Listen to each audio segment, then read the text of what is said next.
Western Christianity has spent the last 2,000 years telling everyone they're separated from God. This is Not Church with John and Nat Turney. Well, hello, everyone, and welcome to This Is Not Church. I'm John Turney. We ended our last episode with Diana Butler Bass kind of on a cliffhanger. So without further ado, here's part two. So part of your book deals with sort of the emergence of the study of the historical Jesus and how that kind of influenced you a little bit. And as you're reading that, I realized you share a publisher, or your publisher is the same publisher as John Dominic Crossan. So I was just going to ask you if you knew him, first of all. And the first time I was going to say my own little Crossan story, which was I went to college in Maryland. Went to the University of Maryland. And had to take a summer class because I was trying to get graduated. This was like 1997, 98. Anyway, so I'm perusing through the course catalog and I see the search for the historical Jesus is a class. Now, I'm staunchly evangelical. Let's not forget that. And one distinction, you've used the word fundamentalist a couple of times. I don't know if that might be a more useful tool. I was a fundamentalist. I think you can be an evangelical and find yourself on one end of the spectrum or the other. But I was a right-wing conservative fundamentalist. The Bible says that I believe it because it says it, Christian, right? And I end up taking this class with this very liberal atheist professor who just wants to talk about the historical Jesus. He doesn't want to talk about any of the other stuff. He just wants to let's talk about. And he was actually of the opinion that this Jesus guy never even existed. He's probably a friend of mine. I wish I could remember his name. He was great, but I hated him.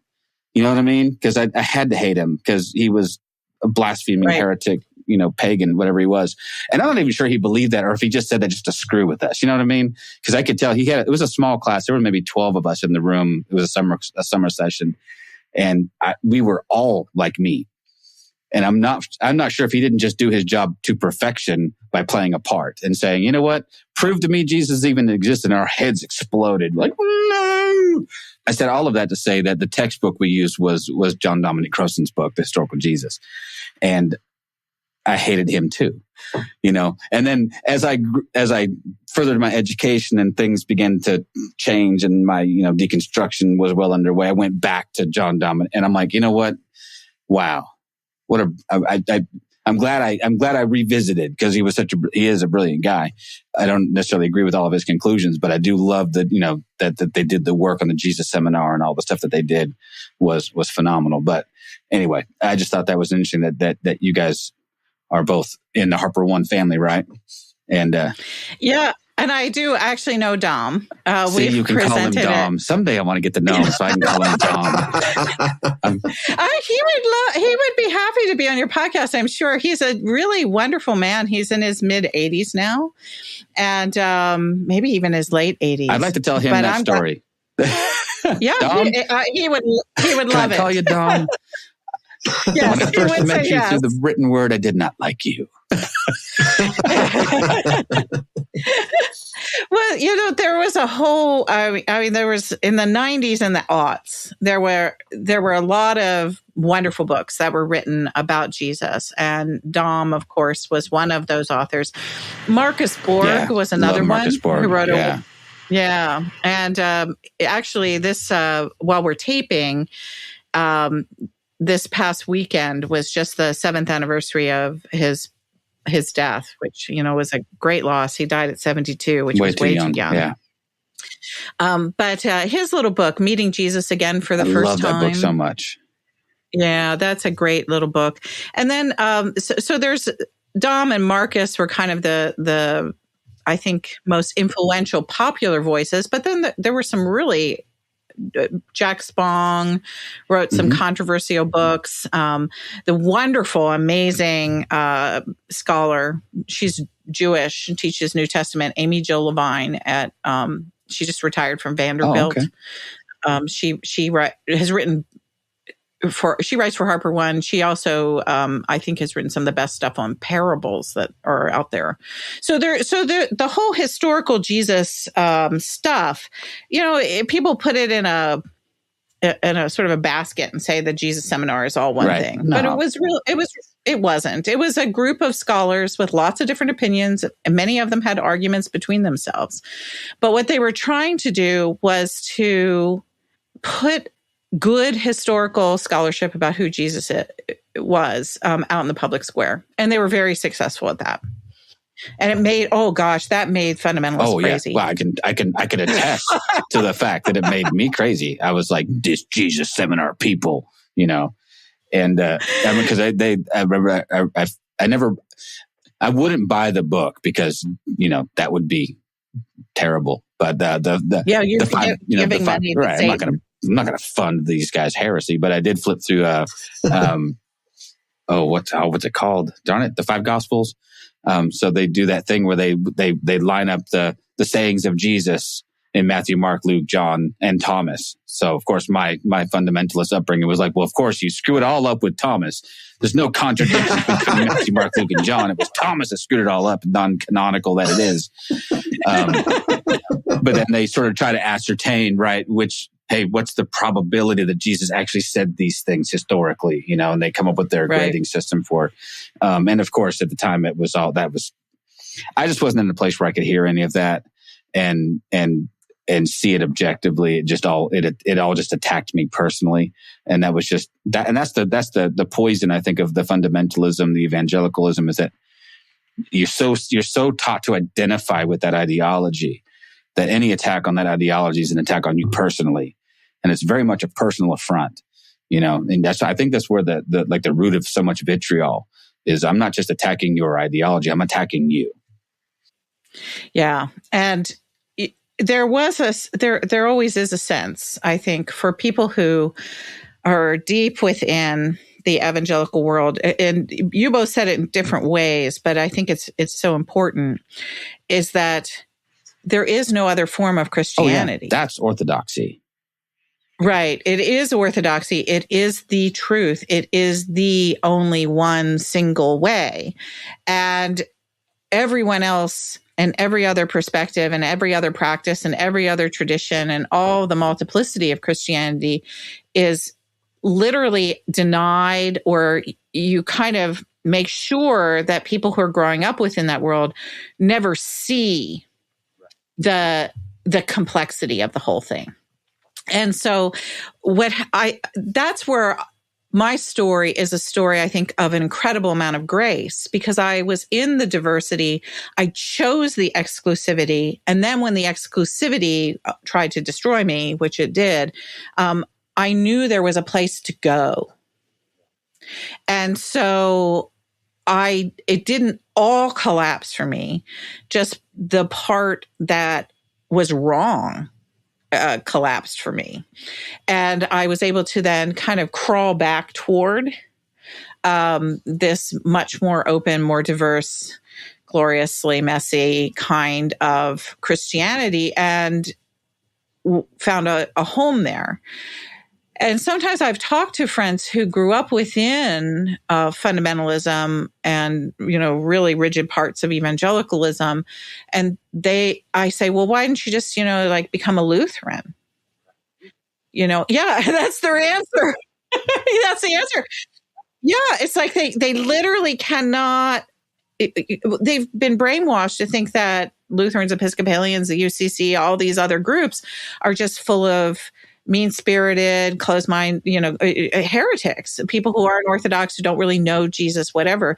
And even once a person is sort of past the language or past believing those things themselves, there's this deep emotional, I just can't go there, that's still present. And that makes me really sad, because, these other churches, they can be goofy, and they have their problems. But I think one of the things that's really interesting about some of those denominations is that they tend to wear their problems on their sleeves, is that they'll say, we're not perfect. You'll get that coming in the door. We're not perfect. We got our issues. Everybody, not everybody here agrees on the same thing.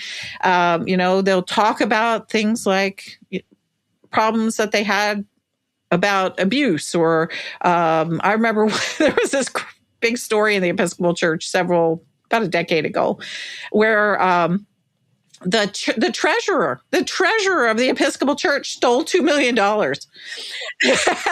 and you know what? It wasn't a secret. Nope. And so it's just like, that's the kind of place I think that you can know that despite whatever quirkiness, whatever problems, whatever, human sinfulness has infected a system, you can still, if people are willing to say, yeah, we don't get it right, that's probably the place you should go. I think you might have kind of hit the nail on the head when it comes to the evangelical fundamentalism, and it is exactly that. We have been taught, preached to, demanded that we show the world a perfect version of ourselves that isn't messed up, that isn't broken, that doesn't disagree with the church, that doesn't disagree with the church's politics, to the point where we are destroying ourselves internally inside. No, it's destructive as all hell. I mean, it's... I still, just the thought of disappointing a church pastor, even though I'm not even connected to it anymore, just scares the living shit out of me. I kind of like it now. I might, in some way... I mean, there's that part of me, right? That, that part of you that says, okay, maybe I'm wrong. Maybe they're all right. And maybe I just need to get back in line, right? And unfortunately, I'm probably going to have to deal with that trauma for the rest of my life. Yeah. But they do it so well. I've heard other people say that, John. Literally, about the time I was sort of going beyond evangelicalism myself, so was a very good friend of mine who is I can say who it was. His name is Randall Ballmer. He teaches at Dartmouth. He's written a lot on evangelical history and particularly on evangelical politics around abortion. He's very liberal now. He's an Episcopal priest. But I remember one time I guess this would have been the early 90s, we were having a conversation and we were talking about heaven and hell. And he said, I don't know that I could ever leave because I'm afraid I'd go to hell. And I said, but you don't believe in hell. And he said, well, yeah, that's right. But what if they're right? Yeah. Yeah. And what was really fascinating to me, and I don't mean to tell a story about him out of school, but I mean, I think he'd be okay with me telling the story, because it's from my perspective. I remember looking at his face, and my friend who had a PhD from Princeton and published books with things like Oxford University Press and was teaching at Columbia University at the time, an Ivy League school. He's literally looking at me like he's a 5-year-old boy. I mean, I never told him this, but the look that came over his face when he said, what if they're right, was literally the kind of look that I've seen on scared children who don't want to disappoint their kindergarten teacher. And I remember just sitting there going, I got my issues, but I don't have that one. Right. I'm very glad that's not something that keeps me up at night. But I know that because of my friends and because of the years that I spent in that world, I recognize how deep and painful that is. And I wish that more folks who inhabit the world of liberal Protestantism that I inhabit could empathize more deeply with people who have that trauma, instead of just dismissing it, and I think that if there was more empathetic understanding about this journey, I would hope that more people, might be able to. Not everybody has to find a home in place that I found a home. I mean, that's ridiculous expectation. But I think that there are a lot of people right now who are disconnected and hurting, who might benefit from landing somewhere new. And there could be that kind of compassionate journey on the other side. And it could even happen within the context of church.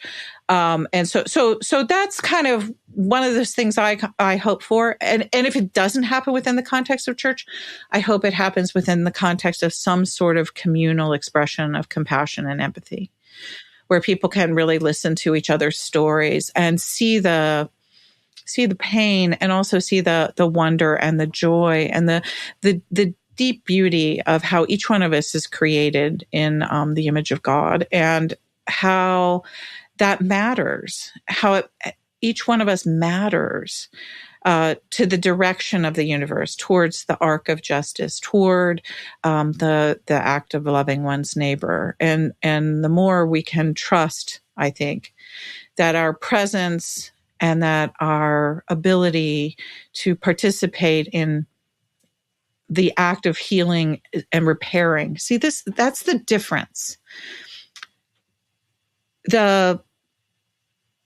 Where the sort of evangelicalism, the fundamentalism, the dominionism, the reconstructionism goes off the rails, it was not that it wanted to be involved in politics, but it thought of politics as, we're right, they're wrong. We're going to replace this evil system with something that is good. Where I live with mainline Protestants, they don't like talking about politics in church, but lots of them are very politically active, and most of them lean in a more social justice and more liberal traditions, more progressive directions. But the idea is not that there's some perfect political system that you can put in place, the one we have now. But the idea is that the world is rent. That it's not that the world is evil. The world is torn. The world is damaged. The world is yearning for God's full compassion.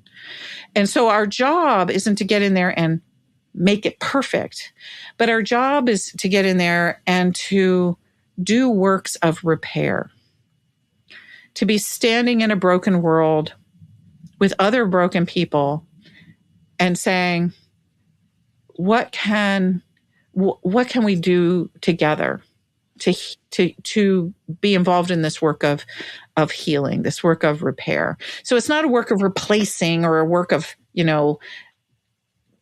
perfecting or bringing about the kingdom of God. It used to be in the 19th century where liberals wanted to do that. We got over that. Or at least most of us did. But now it's really, I think it's a much more humble kind of approach. And it's not even a realist approach. Some days I think I'm writing this theology all by myself. But because Niebuhr, that whole idea of Christian realism, I think that was right for the 50s, 60s, 70s, 80s. And I think that Obama, being about the same age I am, it's not a surprise to me that he was influenced by that. But I think that his presidency also showed the kind of the failure of Christian realism. And that I think that he never really has processed that terribly well. At least I've not heard him process that terribly well, which means that Niebuhr's view of things in those decades in late 20th century was appropriate for that time, but there's something that needs to happen now. And this is what I'm really struggling with at this moment as a writer and as a person of faith, and what I've been preaching so many different directions is about that idea of repair, is about this idea of this sort of humble approach to politics, this humble approach to ourselves. And I'm not quite sure that I have something I want to call it or anything right now, but I just explained it to you the best I can. It's something about recognizing the true brokenness of the moment we're in, and to know that we are part of it. We don't stand above it with perfect answers. We don't stand next to it saying, if everybody just agrees with me, it's all going to be better. There's no savior coming to rescue us from this mess. But we're broken people in a broken world. And that's a different kind of political and faith calling. And so that's kind of where I am right now with all of this. It reminds me, though, does it remind you a little bit, John, of how Brad Jersak talks about stuff? I don't know. So I'm not sure if you have heard of Brad Jersak, but he's an Orthodox theologian and author, lives in Canada. But what I was thinking about while you were talking was that, so the Western Protestant evangelical mind looks at the problem of, say, sin as fundamentally as rule breaking, right? So, and how do we deal with rule breakers? We punish them. So you break the rules, you get punished. It's a very legalistic framework. It's a very judicial framework. That's why we get penal substitutionary atonement, because doggone it, God's wrath has to be appeased somehow. Sin has to be punished, and Jesus steps in to take our place. So Brad articulates the Orthodox view of sin as not that, as sin is not rule breaking. Sin is a fatal disease that needs a great physician. And so you have this same sort of recognition that here we are, broken people living in a broken world. And how do you solve that issue, if that, whatever that means? You certainly don't punish that out of people. You don't go beat cancer out of a patient. You need a physician. You need to, and that always begins with a recognition that you're broken. I mean, you can't take any steps towards healing until you recognize that you are, that you're standing, like you said, you're not standing apart from the problem. You're standing right in the middle of it. You're in the thick of it with everybody else. But I think that represents well the Western evangelical mindset then towards all of that, right? Like you're either with us or against us. You're this or that. Everything's very binary, very black and white. If you're not for us, you're against us. There's a weird paradigm even inside of the evangelical churches where I grew up in, where I served on staff and where I was, like you weren't expected just to swear fealty to a certain brand of evangelicalism. You were supposed to swear fealty to that particular expression of it in that church, that place. To leave a church for us was a massive, massive undertaking, because the likelihood was you were going to lose everything in the process. Just because I don't want to go to this church anymore, I'm going to go to the church across town. I've lost jobs. I've lost friends. I've had relationships implode simply because we chose not to do church here. But we went like 4 streets over. Well, and saying it sounds absurd, and I'm sure to someone who grew up in more mainline Protestant denominations, it probably sounds pretty absurd as well. But that's a reality for a lot of evangelicals. Yeah, there are people who still won't talk to me after 30 years. Right? It's like, wait a second, these are my friends, and I live in the same town, and there are people who won't talk to me, who won't recognize me in public. Now, mind you, it might be for other reasons. No, but it's largely has to do with the fact that, that we betrayed or whatever. So it's a very strange dynamic. It's such a hyper competitive world there too, where they're all fighting for, because I think the problem is that they've defined their success or their failure by how many people come through the door or don't. So everyone's sort of fighting for the scraps of that. But anyway, there's all kinds of crazy stuff. Well, it's funny too, because, they, again, I say they because I was part of it. So I can say they scream cancel culture on the mountaintops, and they neglect and forget to let us know that they invented it. That's right. Yeah.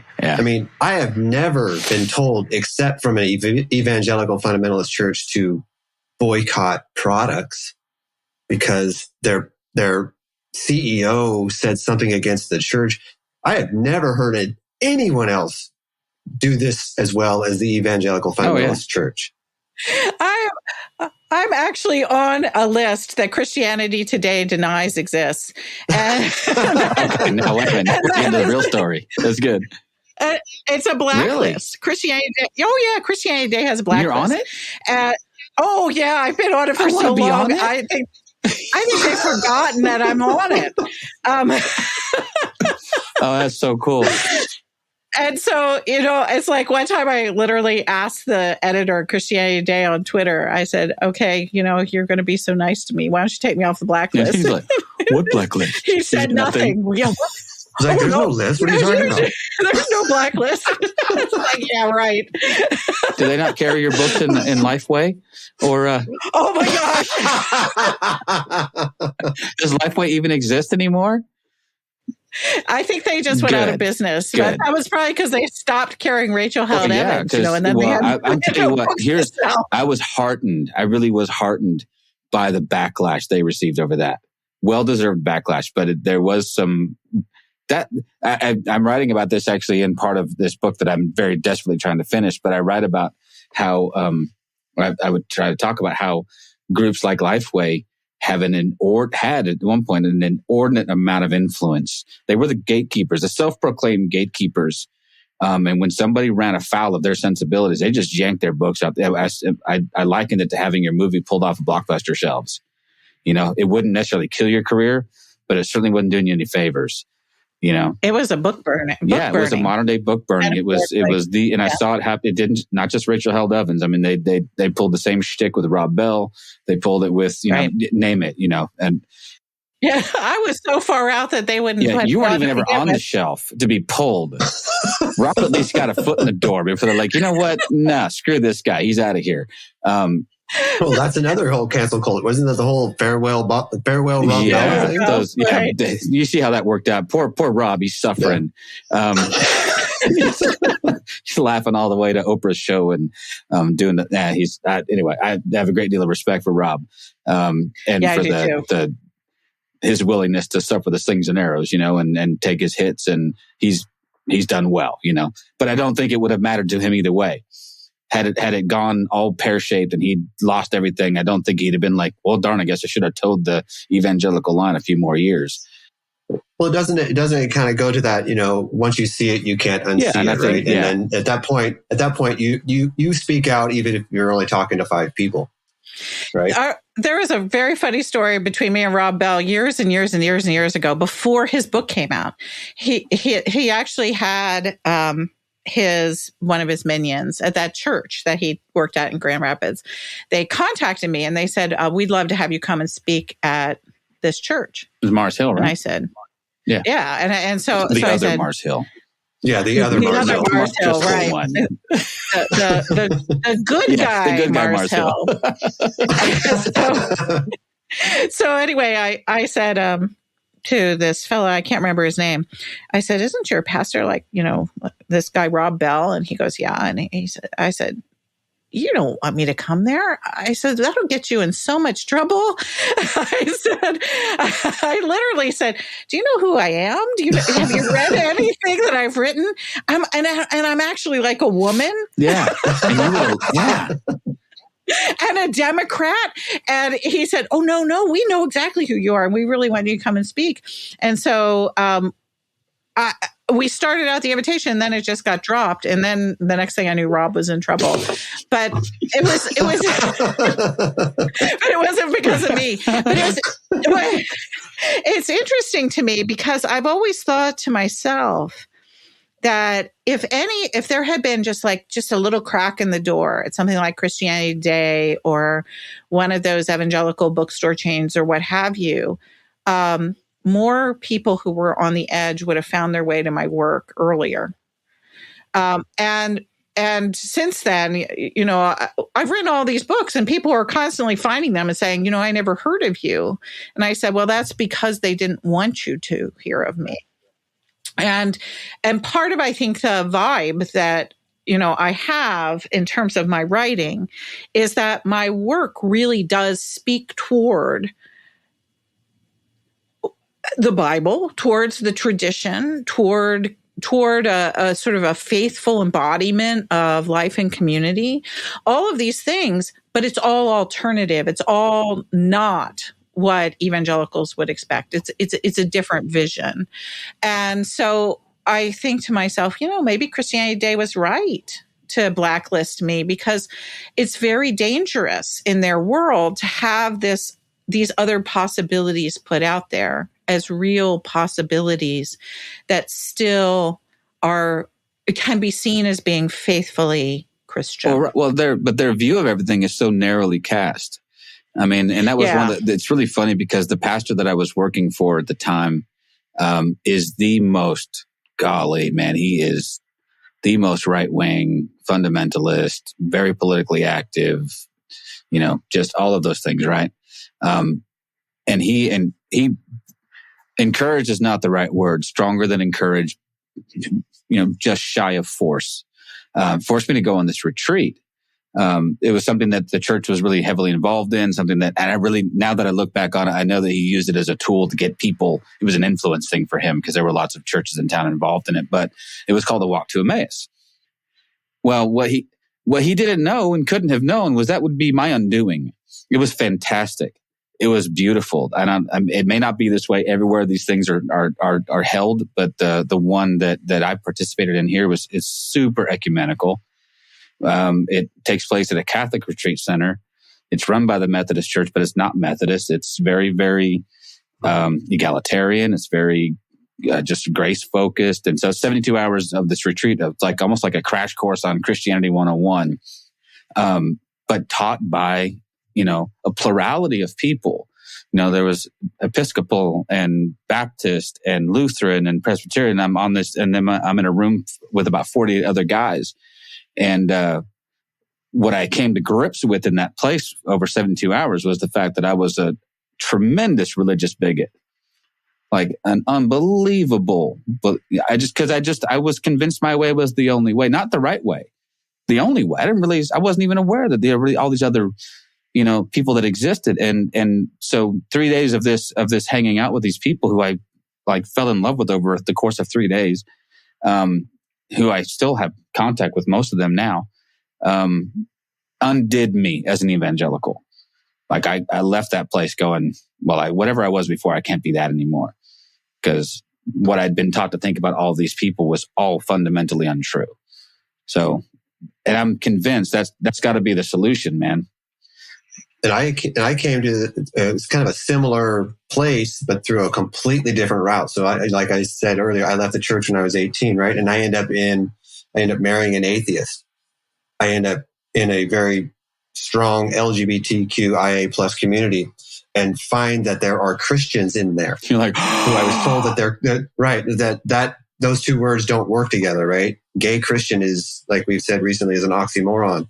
At least that's the way we've been taught, right? And to find out that they have similar needs, wants, loves, issues that I do. I couldn't go back to that fundamentalist idea of Christianity. Well, because it turns out the gay agenda and your agenda are pretty much the same thing. to love one another and to be loved, and maybe enjoy a beer from time to time, right? And enjoy a beer from time to time, and to make it through one more day, to just maybe find a way to be happy in this messy, broken, jacked up thing. Well, and then it gives us permission to reach out to the Muslim community, the Jewish community, God forbid, the atheist community. No, you went too far, John. And say, hey, how about we all just work together to create a world that wants to help and love and move each other towards wholeness? One of the things that I enjoyed writing about in Freeing Jesus is that the opening story in Freeing Jesus is a story about Jesus talking to me from a painting. I love that. From a painting in a church, and saying, "Get me out of here," which is kind of hilarious. And my husband, I didn't tell anybody about it for years because it was like, Jesus just doesn't generally talk to me from paintings, but it's rare for me too. My husband always referred to that episode as that time that Jesus asked you to spring him from the slammer. So that's the opening story, but there's a second opening story in Freeing Jesus, and that's the story of me sitting around in a circle as a 3-4-year-old kid and listening to my Sunday school teacher tell us the story about how Jesus welcomes all the little children, and feeling myself befriended by God, and feeling like Jesus was really my friend. And so here I am, this preschooler sitting in this circle, singing these little kids' songs. Jesus loves us and loves me. And just, the whole Methodist thing. The book ends, and I don't know if you're there yet, Nat, and it doesn't really give it away, but the book ends with me sitting in another circle. And it's 2015, and I'm sitting on a stage at the World Parliament of Religions. And there was, in 2015 in Salt Lake City, at that particular World Parliament, they, for the very first ever time, had a women's meeting before the major parliament. And so this opening sort of pre-conference had about 4,000 or 5,000 women who were there. And there were 20 people who were invited to give these sort of mini keynote addresses. And so we're all sitting on this stage in a circle, Come full circle with the circle. I love it. So it's the circle of me as a little kid sitting in the Methodist Sunday school room. And then there's this circle where 2015, I'm at the World's Parliament of Religions. And I will just never forget what it felt like to sit in that second circle, because right next to me was a woman who was a Wiccan high priestess. And on the other side of me was Deepak Chopra's daughter. What? So a Hindu. And then on the other side of her was Malcolm X's granddaughter. And so here's these, out of this circle of 20 people, there were only 2 women who gave these mini keynote addresses who were Christians. One was me, which is a pretty big responsibility. And the other one was Mormon, because we were in Salt Lake City. And so, there are plenty of Christians who would say, well, she's not even a Christian. So which I think is silly. But so there were 2 Christians, 18 people from 18 other traditions. And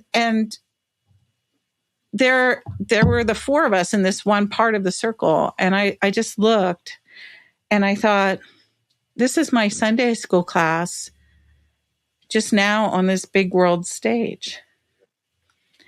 And that God has befriended all of us, and that we can all be friends. And so that really, those 2 circles in a very real sense are the bookends of my own life. And it, just fits perfectly with this conversation, because there was in the middle between those 2 circles the possibility of going away that would have not allowed me ever to sit in a circle again. It was all about lines. And that I discovered when I was on the pathway of Christianity that was about lines. And this is just kind of a trigger warning sort of moment. But I realized that because I tried to kill myself over Calvinism, actually, that faith is never about doing violence or harm to oneself or to anyone else. And that's what I realized when I was on that path that said it's the only way. Is that it was, first of all, it was just sort of verbal violence to other things. And then it was sort of verbal violence to people that I once really loved, like, friends of mine who were gay. And then all of a sudden it was like, no, I can't have anything to do with you. I'm going to cut myself off from you because you're a violation of God's, desire, God's dream, whatever. And then, then it becomes a sort of a violation of yourself. And I realized that as I was sort of going further and further along this path, that the capacity for me to do harm to others, myself, to things that I once loved, it had increased, sort of the further I went on the journey. And then I asked myself, when does this turn violent? And it did when I tried to jump out a window because I couldn't stand it anymore. And so if you're doing harm and violence in the name of faith, it's not faith. it's not faith. That's a cult. That's abuse. It means you've been abused. It means you've been brainwashed. It means that you have given up part of your own humanity in favor of somebody else's control of you. And so I remember that when I finally realized how far down that path I was, I just said, what do I do now? And the possibility was to stay on the path and just deny everything that had just happened and just say, oh, yeah, well, I did it wrong. So now I'm going to go back on the same path and I'm going to do it right this time. I'll be better at it, and so you could go further with that in an attempt to sort of protect yourself, saying, oh, that didn't really just happen. And so you can deny, you can go deeper, you can find yourself so far into that world that that you might never be able to escape. But that's not what happened with me. I just went, I can't, there is no way that the God that I knew as love, or that one sitting back in the circle when I was a little kid, that there's no way that God wants this kind of harm in God's name. And so I just said, okay, I'm going to turn around. I'm going to find out where I got lost, and I'm going to go back. I'm going to retrace my steps, and then I'm going to find a different way to go. And so that's what I did. And I wound up really kind of in an odd way back to where I started, but different. And so to sort of wrap this up, it's just, we've been talking about journeys, I guess, is that I'm really grateful for the mistakes that I made along the way, but I'm also very grateful that I'm alive and that there is this. I still think there's such beauty to the story of Christianity that I still can embrace it. And yet that embrace of it doesn't mean that I can't embrace the Wiccan sitting to my left or the Hindu sitting to my right, and not be happy to be in the big circle and feel the real presence of God in a room like that. Honestly, I would argue that I'm not sure how you can be a Christian and not want to be in that circle, and at the risk of creating my own litmus test. But I mean, really, if I would call into question, someone how deeply they've connected with Jesus, if they can still exclude people from their tables, if they can still put them out of their circles. What you said about lines was so interesting. One of my favorite drawings, I have it hanging on the wall in my coffee shop that my wife and I run, and it's we've had the artist on the show, but it's Jesus, with a big eraser, a pencil turned upside down, and he's erasing these lines as all these people are scurrying around trying to draw the lines back in, and he's following around, he's erasing all these lines. And I get 100 people a day looking at that picture going, that's cool. I'm like, I know, because that's the essence of religion, in its worst iteration. It is draw more lines, build more fortifications, whatever you need to do. What John said earlier was 100% correct, that, when churches try to sort of hermetically seal us off into these places, where there was a point where John and I, the only friends we had were church friends. The only music we listened to was church music. The books we read were church, and it was just this, and it leads you to this place where it's really easy to feel like that's reality, and that's all that exists, and this is what's true.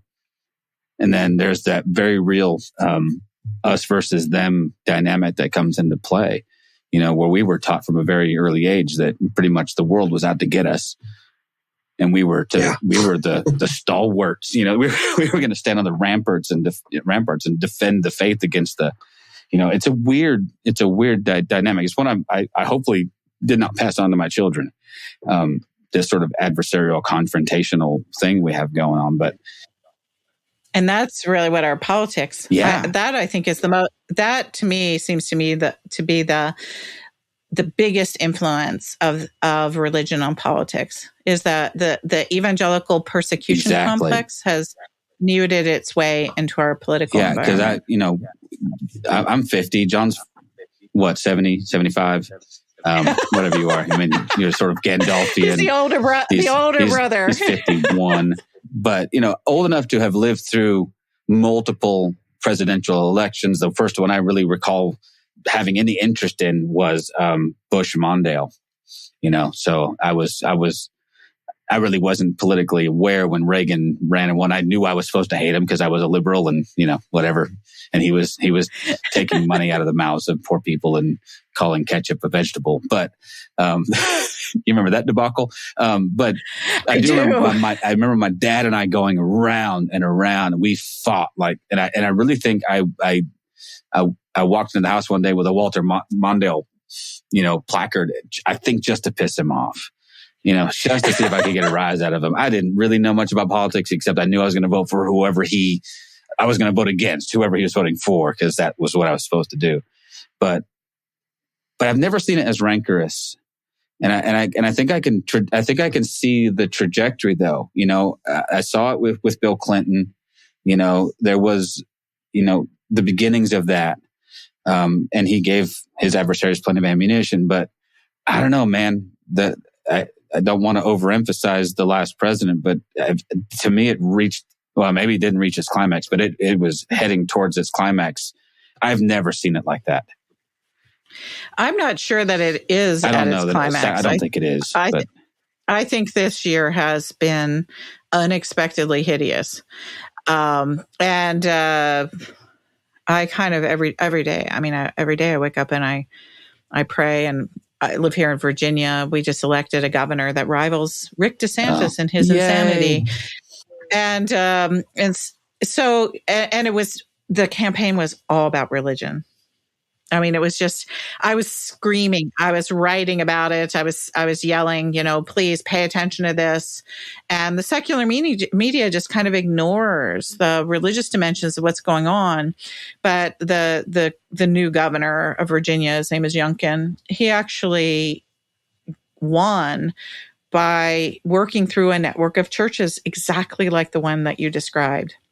And going out through Virginia counties and identifying these kinds of church communities with these views and putting them together in the sort of giant political force where they could increase the voting tallies out of counties that had high numbers of disaffected white evangelicals.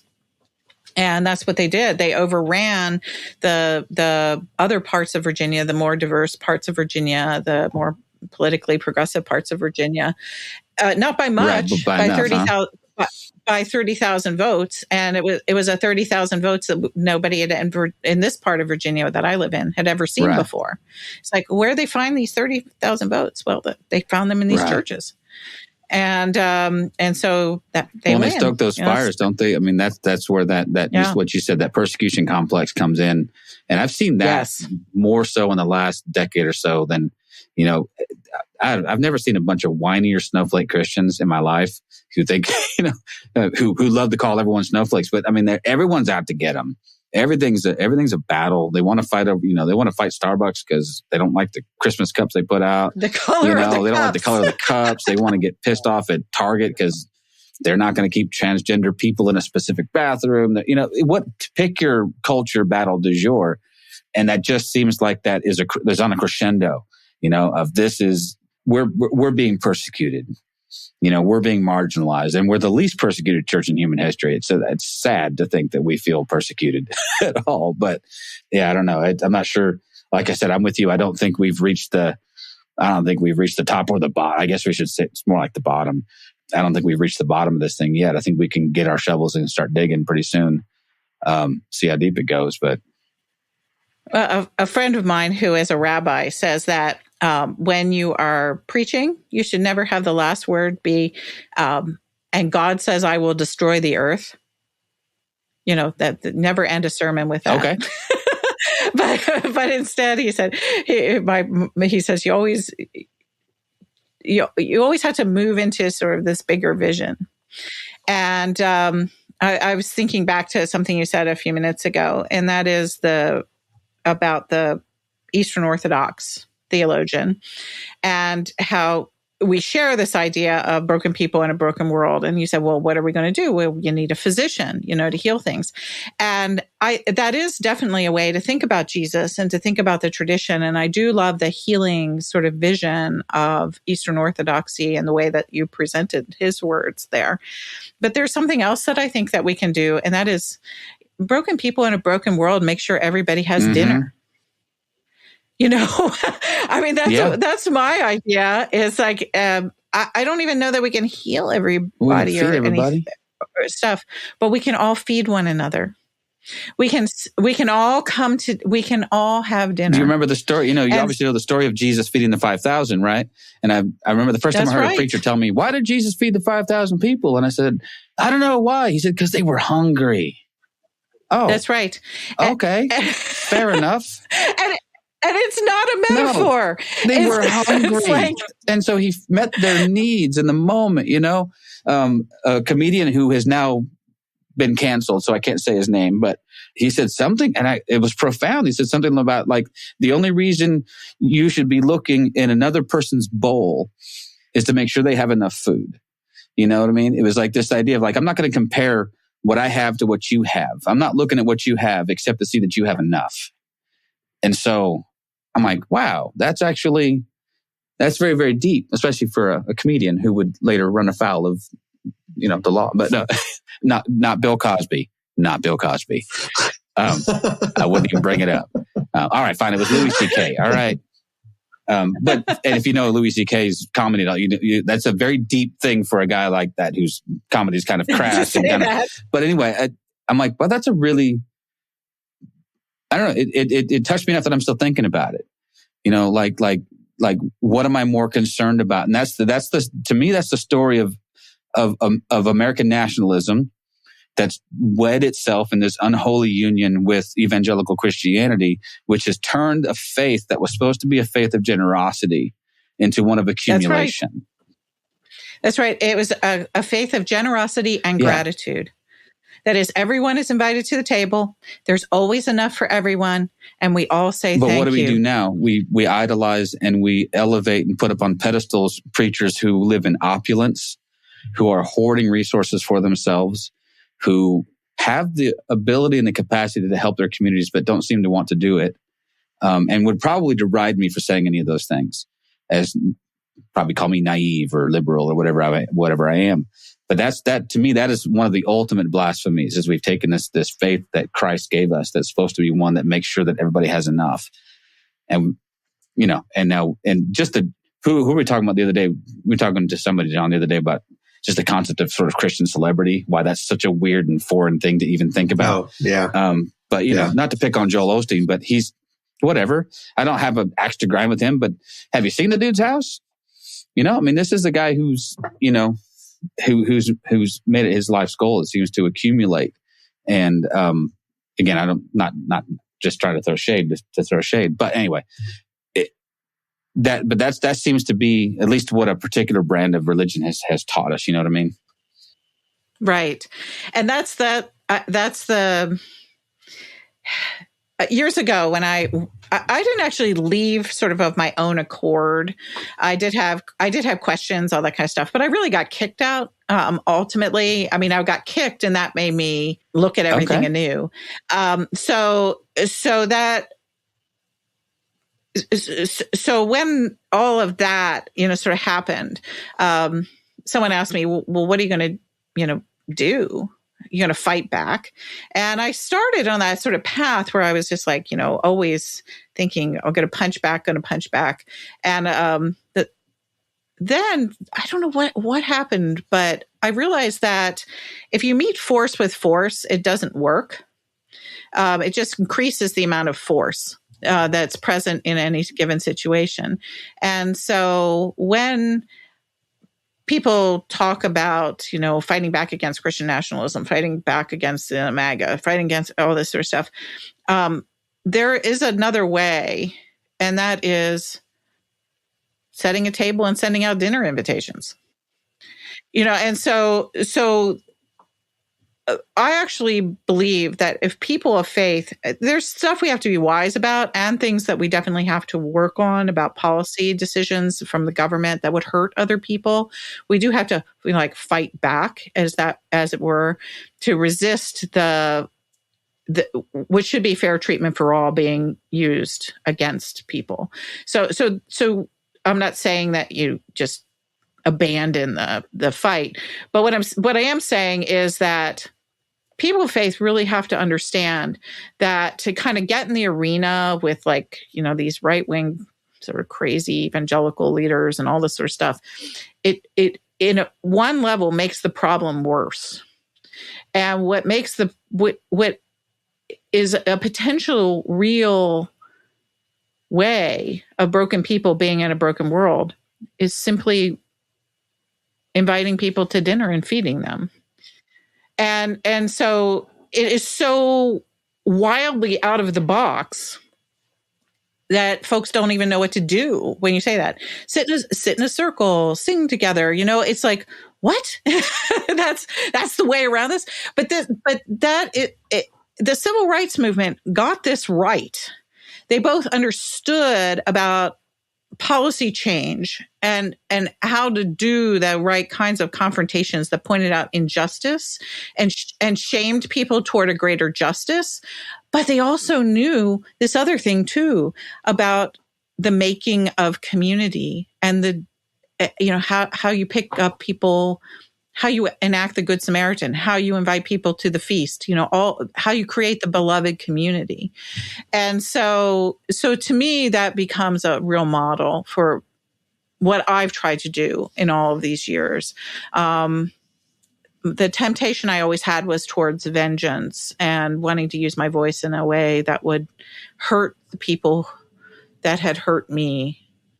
And I just gave that up at some point along the line. I think you have to, or it just becomes destructive, right? I mean, one thing that That's right. comes to mind is when you talk about fighting for something, it's almost like we have to reframe what we mean by fight, right? We don't necessarily use the same tools. I was looking this up while you were talking because it's one of my favorite quotes from Shane Claiborne. It's in his book called Common Prayer, A Liturgy for Ordinary Radicals. But he says, peacemaking doesn't mean passivity. It's the act of interrupting justice without mirroring injustice, the act of disarming evil without destroying the evildoer, the act of finding a third way that is neither fight nor flight, but the careful, arduous pursuit of reconciliation and justice. It's about a revolution of love that is big enough to set both the oppressed and the oppressors free. And that was one of those things, as you were talking about the civil rights movement, there was, I don't know, I think you're right. I think they were right about how they went about shaming in a positive way, if that even sounds weird to say it, but there had to be attention drawn to the injustice, and that meant it had to be contrasted against justice. Okay, let's show you innocent people being attacked by dogs, and let's show you people trying to march across a bridge in Alabama being hit with fire hoses, and let's call attention to the injustice. But I do feel like there was an attempt to find restoration and justice for all. It wasn't just so that a certain group of people could gain more rights. It was so that we could restore, even the people who were perpetrating this. Let's bring them along on this ride as well. And that's what I think Christianity has the power to do if we'll let it. If we won't continue to hijack it for our own purposes, it can bring us to a place of deeper humanity. And that, in effect, is the story of the cross. Yeah, for sure. Some people like to think, that God sent Jesus to die on the cross to save us from going to hell. It's like, okay, no. The act of the cross is really, it was the kind of act that shamed the empire. Yeah, exactly. It was, the most innocent of victims destroyed by the power of a political state. And and when you lift up the cross, that in effect is what you're lifting up, is this terrible thing that should have never happened. That's really where I depart from evangelicalism. Is Right, that right. evangelicals say, Never "Oh, happened. yeah, the cross. Oh, it had to happen." No, it didn't. It did not have to happen, and it literally it was shameful. It was unnecessary. It was a violent act that the empire carried out against the most innocent of victims, and it becomes, of course, almost a reflection of all innocent victims. Absolutely, yeah. All of the shame of empire throughout all of history. And so what does the church do on the other side of that? You get to Acts, and the church is sharing all things in common, and it is creating an alternative kind of community where everyone is taken care of, where people are dedicating themselves to the breaking of bread and the prayers, and so the act of shame empowers the possibility of this different thing being born in the world. And so that's the civil rights movement did that, but the civil rights movement did that because it was following, I think, what is a deeply biblical pattern that's at the heart of Christianity. And that's when Christianity gets it right, when it understands these things. The other thing I was thinking about too, in the course of this conversation, is John was saying that there was this, in the kind of evangelicalism you grew up in, I know this too, is that you always have to present this sort of perfect face to the world. But the interesting thing about that is their theology is just the opposite. Yeah, you're terrible. You're terrible. Yeah. And so in effect, what they've done is they've set up a theology and a sort of a public practice of faith, the way we look forward into the public, that is almost designed to gaslight people. It's built into the doctrine. There we go. It's like crazy. Whereas, I don't actually believe that people are terrible to the bone, and that we inherit sin from our DNA when our first parents had sex. I don't believe any of that about original sin. And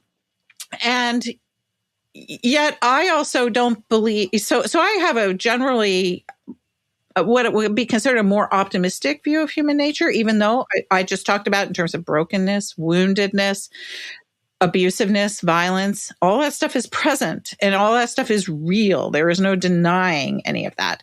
But so anyway, that's all true. I have this more optimistic sort of sense of what human beings are, but I don't think that we should present ourselves as perfect. No. We present ourselves like we really are. And yeah, because otherwise, you're just lying. I mean, you're just lying to people. And everyone we've talked to, we've, talked to anybody who's been in this thing, called faith for very long, and they'll come to a crisis point where what they're being asked to present to the world does not match what's going on in their reality, to a point where it does cause an existential problem, that they either choose to medicate or bury, or they have to face it. Paul Young, who wrote The Shack, talks about that at some length, that he just got to a place where, the existential truth of who he was and what he was being asked to present to the world, that just couldn't coexist anymore. But yeah, it's an interesting dichotomy, I think it's one that evangelicals have trafficked in for a very long time, because image is so very important, It's a deep inauthenticity about it. Yeah, very deep. And the fullness of human life is found when we are on that path where we are who we truly are. And in being who we are, we discover the resources to genuinely, I think, love other people, because we've learned to love ourselves. And that story, so when I was talking about politics of broken people in a broken world, that's just a real story. it's a story about who we really are and what the world is really like. And then the question is, well, what do we do from here? Well, we hold on to each other. We feed each other. We care for one another. We know we're on this journey together in time. And, it would be better if we weren't all yelling at each other all the time or trying to take over the government or shooting each other. Right?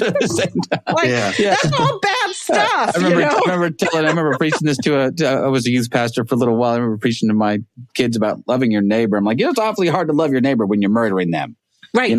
So maybe we should stop that. Let's just start with, I love that Jesus set the bar very low. You know what I mean? Yeah. Could we just start with not killing each other?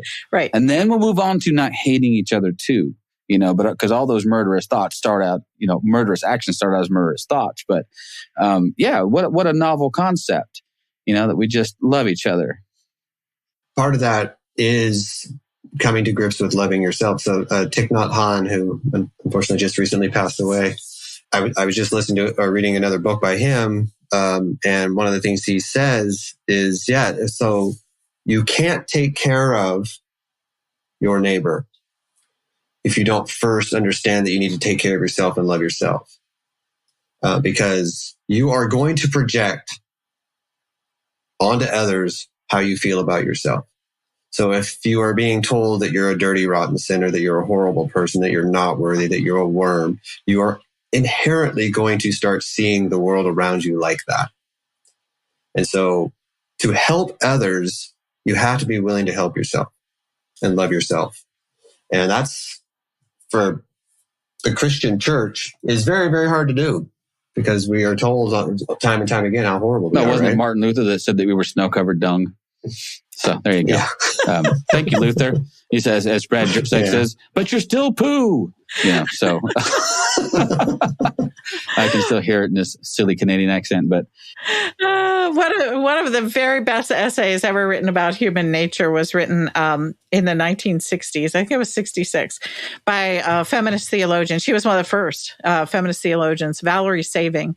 And it was an essay about human nature. And she took on the idea of original sin and talked about how that the church had basically taken on a problem that was essentially a male problem. Wow. And if you go through the history of Christianity, it's like, well, you got that problem with Augustine, you got Calvin, you got Luther. Yeah. I started with Constantine. Karl Barth. Oh my gosh. Please stop it with the worm business, people. I know, right? Karl, of all people, should have got it. I don't understand. He was a product of the Reformation himself, I guess. But yeah. and so Saving presented this radical then theory that that sin was the failure of being able to embrace our full humanity. And I remember when I first read that essay, it was just revolutionary, mind blowing. And it changed my whole theological trajectory because I just don't go. I don't buy Luther and Calvin. I mean, I buy that. I'm with you. I buy the world is broken. I buy that it's a very dark time. I buy that we do very, very, very, very, very bad things.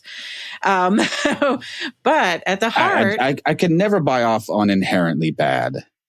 I just don't get it, because that leads you into doctrinal places that are just untenable. I remember I had a conversation with a guy who was a dyed in the wool, this was his deal. And so he was logically consistent, which led him to be monstrous in his theology, which was, so when a baby dies, if they haven't said the right words, you're telling me that the God of the universe who loves us and that he tosses little babies into hell? Yep. They're born with the stain of evil. I'm like, okay, we're done talking now. Why just, but that's what John and I talk about quite a bit is this cognitive dissonance that at some point, that dissonance becomes great enough. You have to deal with it, and sometimes it takes taking something like that to its very logical extremes to say, okay, this is the result of what you just said. Is now you have to tell me to my face that you think that God tortures babies for eternity for being born. I don't think so. So that's a good place to stop, right, John? Yeah. And we're going to stand on this very, very controversial this statement here that God does not torture little babies. There you go. That's better than, you see, you followed the rabbi's advice. Never end with, and God will destroy the world. No, we're going to end with God does not do that, even though guys like John MacArthur might like to kick puppies. We will say that God does not torture little babies. And I will die on that hill, John. He's looking at me like I am just the dumbest guy in the world right now, brother. All right, I appreciate that. You don't appreciate my courageous stand? It's super courageous. Oh, you know what? Here's what's amazing. I could keep talking to you forever. Oh man, I cannot believe it's been 2 hours, John. We've talked to you for 2 hours, and thank you for staying. And I could easily talk to you for another 2 hours. I don't think we've run out of stuff to talk about. Don't forget that the paperback is coming out March 8th. In the meantime, help yourself to an Audible version, which I have listened to, and it's charming. I love it. Yeah, the first few chapters have just been really, really good, and I'm going to devour the rest of it later on today.